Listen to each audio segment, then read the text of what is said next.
लोक सिनेमाच्या विचारात असतात, बरोबर. एवढी लोक गेलो की त्यांची ती लिंक तुटती, बरोबर. तर जास्तीत जास्त आम्ही 2 जण 3 जण आणि थिएटरचे जे कोणी ओनर आहेत तेवढे माझ्या बरोबर या. काय आहे, लोक एवढे पैसे काढून तिकीट काढून आलेले आहेत, आपण जाऊन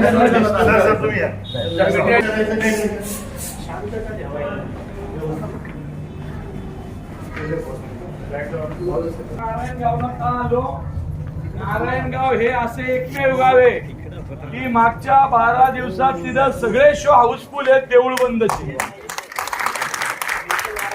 आई आवडतोय का सिनेमा?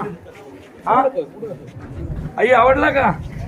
मुद्दाम आपल्या शेतकऱ्यांसाठीचा विषय आपण घेतलेला आहे आणि तुम्ही एवढी मंडळी हाऊसफुल शो करताय नारायणगावात. मला याचा सगळ्यात जास्त आनंद आहे. लक्षात ठेवा, शेतकऱ्यांपर्यंत हा सिनेमा पोहोचावा म्हणून केलेला आहे. आज अख्ख्या महाराष्ट्रात हा सिनेमा नवीन नवीन रेकॉर्ड करतोय. आजपर्यंतचा सगळ्यात मोठा सिनेमा ठरतोय. पण या सिनेमाचं यश त्याच वेळी असेल ज्यावेळी गावागावातला शेतकरी आणि त्या शेतकऱ्याच्या घरातले कुटुंबीय हा सिनेमा पाहतील, तेव्हा तो सिनेमा खऱ्या अर्थाने यशस्वी झाला. कारण आता 2 दिवसांनी मी पिट्याभाई दयाभाई आम्ही सगळे लांब लांब फिरतोय. कुठं? मराठवाड्यात जाणार आहे, मराठवाड्यात विदर्भामध्ये जाणार आहे, सोलापूरला जाणार आहे सगळ्यांना भेटायला. आज नारायणगावला आलो. तुम्ही लोकांनी मागचे 12 दिवस थिएटरचे ओनर कुठे आहेत? विक्रांत भाऊ, आम्ही या माणसाचे आभारी आहोत की नारायणगावच्या तालुक्यासारख्या स्टेजला इतकं सुंदर थिएटर, एसी किती सुंदर आहे, हवा येते. या खुर्च्या आमचे बघा, या माऊली कशा बसल्यात निवांत खुर्चीत. तर ह्या ज्या माऊली आनंदाने या खुर्चीत बसल्यात, याच्यासाठी थिएटर मालकांसाठी टाळ्या वाजवा. मुद्दाम तालुक्याच्या आणि ग्रामीण भागातल्या ठिकाणी मी फिरतोय कलाकारांना घेऊन. काय आहे, मी पण गावातला आहे, मुळशी तालुक्यातला आहे. आम्ही पण वाट बघायचो, सिनेमातली लोक आमच्या गावाला कधी येणार, आमच्या गावाला कधी येणार. कोणी आलं नाही. मग मी सिनेमावाला झालो आणि आता ग्रामीण भागात जातोय. हा, तर चला मंडळी, बसून घ्या. तुमचा शो अर्धवट थांबवल्याबद्दल तुमची माफी मागतो. प्रवीणजी, कलाकार कोण कोण आहे अजून? देवेंद्र गायकवाड, रमेश परदेशी, जगन्नाथ निवंगुणे, अनेक सिरियल मध्ये. अतुल कुडले कुठे? अतुल कुडले अनेक सिरियल मध्ये तुम्ही याला बघत असाल.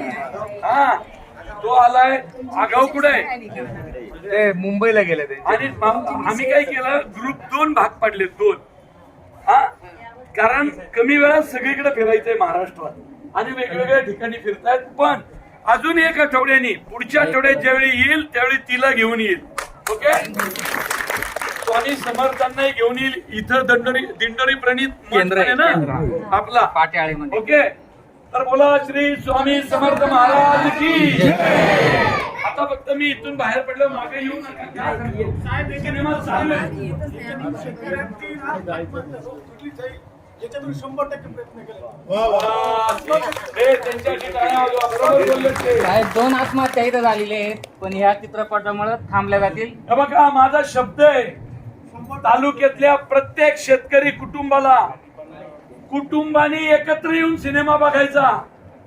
आता आपण प्रशासनावर ह्याच्यावर त्याच्यावर डिपेंड राहायचं. आपण आपल्या शेतकऱ्याबरोबर उभं राहायचं. आधी कुटुंबाने उभं राहायचं. बायकोनी, आईनी, आजीनी, आजोबांनी, पोरांनी.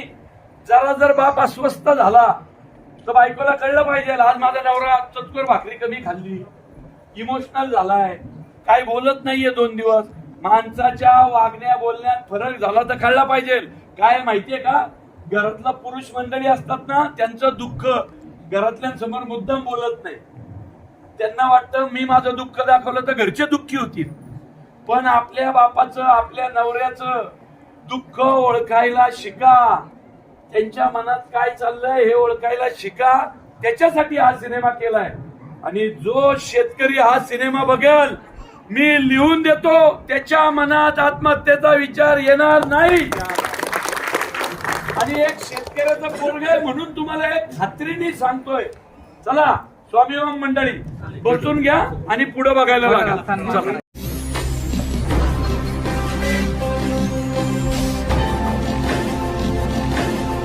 ताज्या घडामोडी आणि नवनवीन माहिती मिळवण्यासाठी समाज दर्पण या YouTube चॅनलला सबस्क्राईब करा आणि बेल आयकॉनवर क्लिक करा.